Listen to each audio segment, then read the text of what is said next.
So last episode we talked about talking like a CFO, and you would think that would be boring, but it's not as bad as you would think. The CEO, however, is the title everybody wants. You know, you see Yes. people like they're a sole proprietor and they say, "I'm the CEO of my company." Cool. Uh, You get to make all the decisions, you get to figure everything out, but and there's a difference between being a CEO of a sole proprietor and a CEO of a Fortune 500. yes. Yes. Different priorities are in front of you. And so, talking like a CFO is a matter of just ownership. Like, you are responsible for better or for worse what this company does. And as we've all seen, like with large companies, a CEO takes the fall, even if it wasn't their fault. Like, even if for some reason they were not aware of a problem, that's on them. Like, Yes. they weren't Yep. aware of the problem, that they should have been aware, Yep. Yep. and they take the fall. And so also they get praised for other people's work because they inspired and they pushed other people to succeed, So whether or not they were involved. so So in Texas, we've got a term for that, and it's one throat to choke, one back to pat. there you So go. that simplifies all of that. And so, just to open up this conversation in this podcast, is there is one surefire way to get the CEO on your side. Make them look good. Yes. Because a CEO, especially of some of your larger clients, half of their battle, or sorry, not even half, I'd say 90% of their battle is politics. Yeah. Public perception, making sure their employees feel valued. It's all this soft stuff. A Hmm. CEO there's a reason why they get paid a lot of money, because their decisions and their influence control so much of the company. Yes, they're not creating the widgets, but they're responsible for the widget creation. They're responsible for making sure the right hires get put in place. And so people will say, the CEO does nothing but collect a paycheck at the top end, and they always get overpaid more than they should.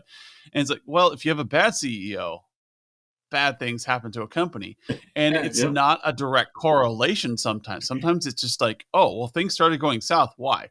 Well, the CEO we brought in was not active on overseeing people and making sure that the right KPIs were in place, or talking to their mid-level managers and making sure that they were feeling empowered and had the right people in place.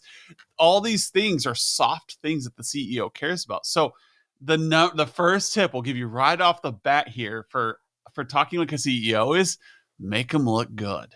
Make them Like look good.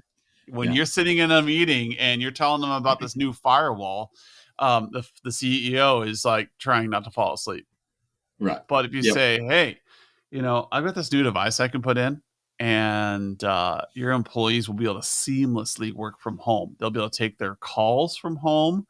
They'll be able to work on their computers from home without any interruption. You just open up your laptop and you're online. Yeah, and it's all secure. You're not going to end up on the front page, of the local paper. Do they have local papers anymore? You're not going to end up on the front page of the top line item in a news feed as the CEO who burnt the ship down because they allowed stuff in. So that allowing the CEO to be successful is really important, and unfortunately, that term success is very, very different for each CEO. And you have to have some conversations with these people to understand what success looks like for them. You have some CEOs, and it is all about the bottom dollar. I mean, they might not, well, maybe it's debatable, but their public image could suffer and it not really impact them so much as long as they made a lot of money. Others Yes. are willing to sacrifice margin in the bottom dollar if it preserves their image because ultimately they think they will make money. But understanding what is really important to that CEO is going to be a moving target. You cannot take what is important to one CEO, pick that up as a flag, and carry that into your next CEO engagement. You are going to have a conversation. You are going to have to understand what is important to them. There are going to be similarities, yes, but each one is unique. We have this saying about MSPs, each one of you are your own unique snowflake and your own unique snow globe. And that applies to your CEOs, your clients as well. They are unique in and of themselves. So if you're looking for a boilerplate, if you're looking for, the top three items, that's not going to provide you as much traction as a really good conversation, a one-on-one, a listening focused conversation with these CEOs. Yeah, and you have to get into their culture, what it Mm-hmm. is they're creating. So every CEO has a culture they come with. Some CEOs are very egalitarian in their culture. Some are very hierarchical in their culture. And what I mean by that, for those of you who aren't familiar with those terms, is like some like that nice level playing field. Everybody is on the same level. There is no permissions to go talk to somebody. It is all level and we all work together. Some are, you have to go through this process to get to the CEO, to get to upper management. There is a hierarchy, like the military, of how to get things done. And so understanding the culture of the CEO will allow you to get to their table. Because the CEO of any company, especially the bigger the company gets, the harder it is to get to the CEO usually, Yep. especially for a vendor. And because they're the ones that are going to be able to say with a snap of their fingers, yeah, here's $100,000. And that is people we all want to have in our meetings because we want to make those decisions quickly. Mm-hmm. However, they don't want to be in your meeting if you don't fit their cultural style. So if you immediately try to jump over middle management to get to the CEO, you're going to look like a jerk and they're kind of get turned off of you. If Yes, they're yes, absolutely. egalitarian, then they might be up for coming to your meeting, but you better bring something of value to that meeting or next time they'll just choose not to come. Yes, yeah, and then we run into that challenge. I've seen that personally.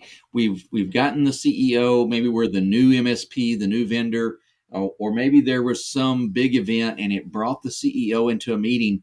And I've seen this happen. And we have discussions that don't engage the CEO, and so they sit there and people kind of talk to them rather than talking with them, or they're just a fly on the wall. Sometimes they pop in and just kind of see what's going on. But if you don't engage with them, then your chances of getting them back into the next meeting is going to be much, much more difficult.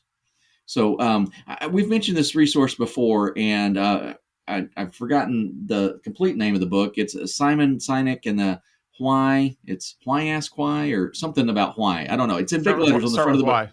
Start with there. It is. Start with why. That's it. That's it.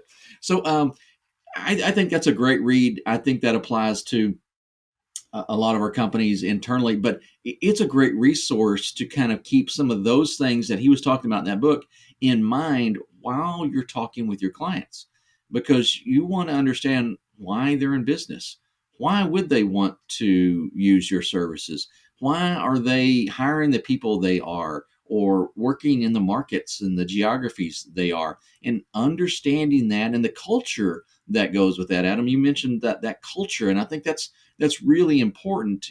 So that may be a good resource if you're looking for a little bit more how to on some of this. I think Simon Sinek, spells a few of those things out in that process. So it isn't simple, but it is simple. It Yeah, really does start with a conversation. and go in the book reference route. If you want to start thinking like a CEO and talking like a CEO, look at some of those books. Like Start with Why. It's a fantastic one. It's an easy read. It's very empowering. It helps you like align your own business. But also, there's an older book, and don't knock it. It's The Goal from about what, Cool. 1983. I think it's gone through like 7 revisions. It's kind of like one of those books like 7 Habits of Highly Effective People. It just kind of is timeless, but it helps you think through the challenges that the CEO is facing, like helping them understand how to build a business, how to find ways of building a culture of excellence, not just lean manufacturing, but also like the decision process there. And how can you empower the CEO? Once again, make them look good in their dream or their vision for their company. So remember that your CEO, like they're asking those why questions that are empowering. Like if you want to get to, I think it's a Toyota 5 whys, Yep. is how you find the root of any problem. But the CEO is getting back to the basics of what is the vision for the company and how do you fit into it. So if you want to talk to a CEO, figure out what their vision is and put things in that context. So in our tool, we try to get people to push the goal for the company. So 7 million in ARPU, or not ARPU, that'd be ridiculous. Average revenue per user of 7 million. Wow. That'd be pretty That must be good. like Berkshire Hathaway or something. Yep. Anyways, having 7 million annual revenue. Maybe that is what they're looking at doing. Yeah. Or maybe their vision is to reach every child in Lincoln, Nebraska, for education.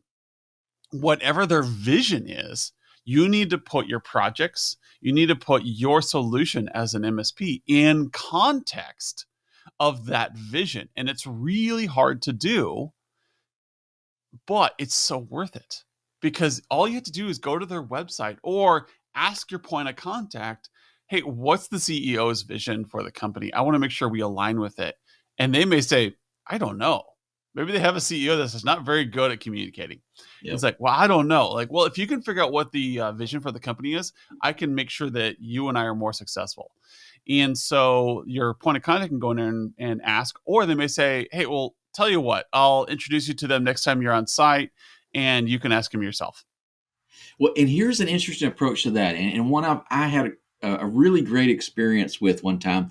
And again, back to our tool, I tell everybody we have a section in our tool where we write an executive summary about your customer, and I tell everybody, the worst thing you can do in that spot is copy and paste the about section from your client's website and drop it in that section. I said that's really, really bad. Don't do that. I tell everyone, write a short narrative in your own words, write about that company. And the cool part about this is CEOs and their companies, their personalities intermingle. So when you write a narrative about this company, you're almost talking about this person, the CEO. And so, if someone is talking about you, if someone wrote something about you, you would pay attention to it. It's just human nature. And if you write this narrative short, don't go into a lot of detail, but if you write a short 2, maybe 3 sentence narrative about your client's organization, and you get the opportunity to get the CEO and you say, Mr. CEO, Ms. CEO, would you read over this and check me? Do I have this right? Do I understand what your organization is going to do? You're going to get a real engagement with your client. And back to my experience, I kind of try to watch body language when I'm in engagements with people. And I'm watching this CEO, and he's sitting in the conference room. He's at the head of the table. He's at the opposite end of me, and we got several people in the room, and he's leaning back. He's got his phone in front of him and some notes, so he can be, slightly distracted. And I get to that section, it's early on in our meeting, and I ask him to read over this and tell me what he thinks. And the cool part about it is it's only like 2 sentences, but he takes a full 45 seconds to read over that. So I can tell he's read it, and then he reread it, and then he set up. So body language told me, hey, he's kind of engaging in what I say. He said, hey, Skip, that sums us up pretty good. I think you nailed us on the head there, or hit the nail on the head, whatever. And at that point, the conversation shifted. He realized that we were getting a little bit out of the technical realm and more into the business realm. So I engaged with him. I talked about him. I started the conversation about him and his business. And that was a great opener to really understand and get them involved again in this. I keep beating a dead horse with this, but it is a conversation. We want to get this conversation started. And I think talking about them in your own words is a great way to kick this off. Yeah, and that's that narcissism. We Hmm. love hearing about ourselves, and when we have our reports, we even have a section in there for what is the company breakdown. I even recommend for those of you who really want to do well at this stuff, do a Porter's Five Forces analysis on the company, and part of that is a write up on the internal culture and the leadership. So you can go into a report, and if you include like um, if you can include a Porter's Five Forces analysis, then what you can do is you can show that you understand their company. And if you do that, you're going to come out way ahead when it comes to looking like a CEO and understanding the process that they're going through. And they can then look at your analysis in your reports and say, oh, that they get it. This Yeah. is a company that actually is trying to align with us, and you start looking more professional that way. And a Porter's Five Forces analysis is well documented. It's a rigid structure you can go through that is easy to do. You'll see them done in the Harvard Business Review. You'll see them done in different places where it is a standardized approach to understanding all the things that affect a business's ability to make the decisions. So what we want to do is we want to show your potential client that you understand where they're going, what their vision is, and you want to make them look good. And with that as a priority, you are now talking like a CEO. You are Yeah. showing them that you're not just trying to milk them for every dollar you can, that you're not just interested in making sure the computers run the best they can, that you're actually there to help them as a company. Yeah. And now let me kind of play on the negative side of this a little bit, on when you don't talk like a CEO or when you don't get the engagement that you need from a CEO. Again, seem to be very experience driven, but I had a fantastic SWAT engagement with a company a few years ago. And we sat down and I had their entire executive team in the room. We actually blocked out an entire hour. I bought them lunch. There was no technology involved. It was all whiteboard. You would have loved it, Adam. It was just dry erase marker and a bunch of people. But the unfortunate part about this was the day before, an internal issue had come up. The CEO had to get on a plane. He had to go meet with a customer. He couldn't make the SWAT meeting, and it was really last meeting. So on his way out the door, he said, "Hey, you guys go ahead and meet without me." He didn't really understand exactly what we're doing, but he said, he told I think his CFO. He said, "You guys go ahead and have the meeting with Skip tomorrow. Tell him I'm sorry. I really wanted to be there, but I couldn't make it." And we went ahead and we had the SWAT engagement. It was one of the best SWAT engagements I've ever done. And the cool part about it was we had people sitting at this table, key stakeholders organization, and through the SWAT exercise, they learned things about each other's business units that they didn't know necessarily. And these are guys that have been Yeah. working in this company for 30 years, and they learned something. So it was, I mean, everyone walked out of that meeting with a sense of accomplishment and a greater understanding. It was a very, very positive engagement. And from that, I generated this wonderful roadmap of technology opportunities and things that they could work on. And we did virtually nothing with all of that. The reason No. why, the reason why we didn't have the CEO in there. We didn't have his buy-in. We didn't have him on board with this. He got back, he looked over the report, he thought it was great, but he wasn't involved with that. His input was missing from that SWOT analysis, and as a result, it didn't have the impact it should have. So you need to talk like a CEO. You need to engage with the CEOs, or your strategic engagements are not going to be strategic. Yeah. And it's a matter of like, I love how you said that at the very end. Your strategic engagements are not strategic. The number of times I've walked across an MSP who thought they were being strategic Yeah. because they were looking at PC life cycles, or they had a great plan for replacement of assets. Mm-hmm. Yeah, that's Mm-hmm. operational strategy, but the Yep. CEO doesn't care about that. Your CFO might care about it. So see our previous podcast on cash flow. And Yep. the CEO cares about, are you putting assets in place that empower my company and take us to the next level? Well, I can't know that. Well, you can if you talk to the CEO.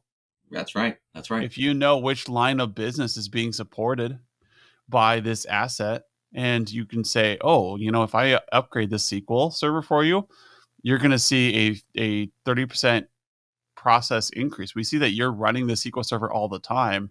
If you upgraded to this new version, then we would almost double the speed of what you're doing.